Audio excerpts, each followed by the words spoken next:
घने हरे भरे जंगल के किनारे एक छोटा सा भारतीय गांव बसा हुआ था। उसी गांव में चिंटू नाम का 10 साल का एक प्यारा सा लड़का रहता था। गोल चेहरा, बड़ी चमकती आंखें और कंधे पर छोटा सा कपड़े का झोला, बिल्कुल किसी 2D इंडियन एनिमेटेड कार्टून का मासूम हीरो। एक दिन स्कूल से लौटते समय वो जंगल के रास्ते से गुजर रहा था। पेड़ों की लंबी लंबी शाखाएं हवा में ऐसे हिल रही थीं जैसे कार्टून में बैकग्राउंड धीरे धीरे चलता है। रंग बिरंगे पक्षी चूं चूं कर रहे थे और बंदर पेड़ों से झूलते हुए उछल कूद कर रहे थे। पूरा दृश्य किसी बच्चों की एनिमेटेड फिल्म जैसा लग रहा था। चलते चलते अचानक चिंटू का पैर किसी सख्त चीज से टकराया। वो थोड़ा संभला और नीचे झुककर देखने लगा। मिट्टी में आधा दबा हुआ एक पुराना सुनहरा चिराग पड़ा था। उस पर सुंदर भारतीय नक्काशी बनी हुई थी और वो हल्का सा चमक भी रहा था। चिंटू की आंखें आश्चर्य से बड़ी हो गईं। उसने इधर उधर देखा और धीरे से चिराग उठा लिया।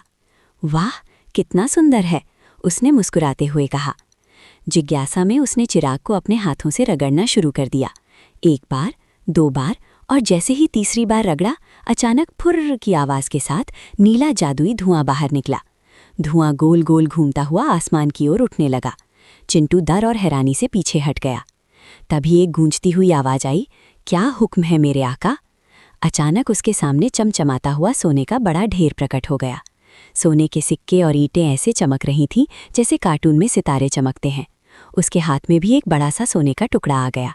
उसकी आंखों में खुशी की चमक आ गई। उसने सोचा अब तो वो ढेर सारे खिलौने और मिठाइयाँ खरीद सकता है। लेकिन तभी उसे अपनी माँ की बात याद आई। मेहनत से कमाया हुआ धन ही असली धन होता है।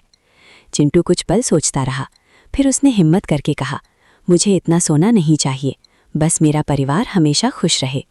इतना कहते ही सारा सोना चमकती चिंगारियों में बदलकर हवा में गायब हो गया। चिराग भी धीरे